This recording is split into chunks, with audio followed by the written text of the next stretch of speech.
دیکھیں خصی جانور کے بارے میں یہ جو موقف ہے نا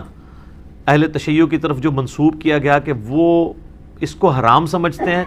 تو یہ ایک متھ ہے جو ان کی پبلک کے اندر بھی ہے۔ آپ محقق شیعہ علماء سے پوچھیں تو شیعہ علماء کے اندر ان کے پرانے بزرگوں میں بھی دو رائے پائی جاتی ہیں۔ ایک مطلقاً خصی جانور کی قربانی کو حلال سمجھتے ہیں،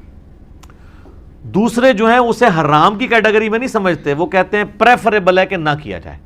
لیکن آپ کو پتہ ہے جب یہ معاملات آگے چلتے ہیں نا تو پھر زیادہ سختی آنا شروع ہو جاتی ہے دونوں طرف سے، اور اب یہ ہے کہ شیعہ کی منڈیاں زیادہ لگی ہوئی ہیں، جیسے وہ کہتے ہیں شیعہ مچھی شیعہ جانور، اور وہاں پہ خصی جانور کھڑے ہوئے ہوتے ہیں۔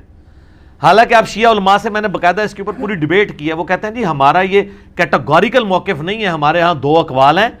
اور جو دوسرے لوگ ہیں نا جو خصی کی جانور کی قربانی کو جائز نہیں سمجھتے وہ حرام کی کیٹیگری میں نہیں سمجھتے ہیں، وہ فتویٰ نہیں لگاتے کہ آپ کی ہوگی نہیں، وہ کہتے ہیں کہ بہتر ہے کہ یہ نہ ہو۔ یہ خصی جانور کو عیب کے طور پر جن لوگوں نے دلیل کے طور پر پیش کیا ہے تو اس کی اصل دلیل تو ہے قرآن حکیم میں، سورہ نساء کی آیت نمبر 119، جس میں آتا ہے کہ شیطان نے کہا تھا کہ میں لوگوں کو ابھاروں گا کہ یہ جانوروں کے چیریں گے، بتوں کے نام پہ چھوڑتے تھے۔ اس میں آگے الفاظ ہیں وَلَآمُرَنَّهُمْ فَلَيُغَيِّرُنَّ خَلْقَ اللَّهِ، میں انہیں ضرور ابھاروں گا کہ تیری بنائی ہوئی تخلیق کو یہ بدلیں گے۔ تخلیق بدلنے میں ہر وہ کام داخل ہے جو نیچر کو آپ ہٹ کے کوئی کام کرتے ہیں، چاہے وہ کان چیر دیں، چاہے وہ آپ سینگ توڑ دیں کسی کا، ٹھیک ہے۔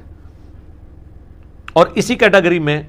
تفسیر طبری جو اہل سنت کی پہلی تفسیر ہے ابن جریر طبری کی، انہوں نے اسی آیت کے کانٹیکسٹ میں لکھا ہے صحیح سند کے ساتھ کہ انس ابن مالک کہا کرتے تھے ابو صحابی رسول ہیں، سنی شیعہ سے بلند ہیں وہ، کہ جانور کو خصی کرنا اس کی تخلیق کو بدلنا ہے۔ مصنف عبد الرزاق میں، المصنف ابن ابی شیبہ میں، سنن الکبری البیہقی میں، سر ان تین کتابوں کے نام یہ رٹ لیں آپ،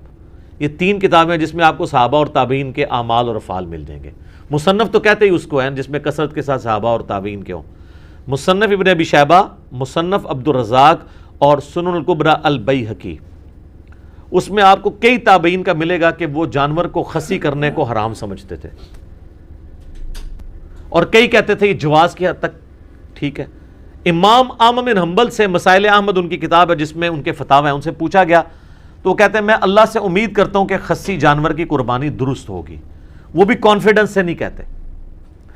رہے ہمارے اہل سنت میں تو وہ ایک حدیث کو لے کے پھر رہے ہیں جو سنن ابی داؤد میں، اور روایت تو ضعیف ہے،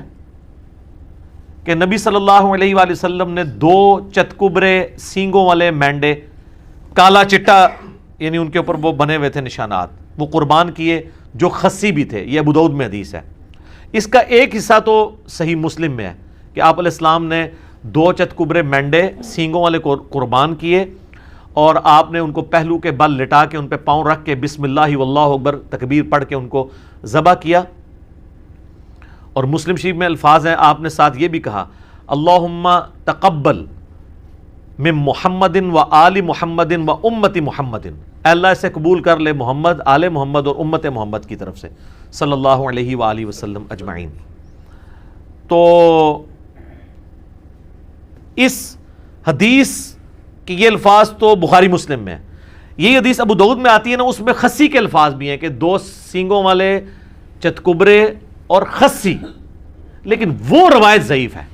اس میں محمد بن اسحاق مدلس ہیں اور ان سے روایت کر رہے ہیں اور سما کی تصریح نہیں ہے، اس لیے یہ حدیث مشکات میں جب آئی ہے نا 1461 نمبر ہے مشکات میں 1461۔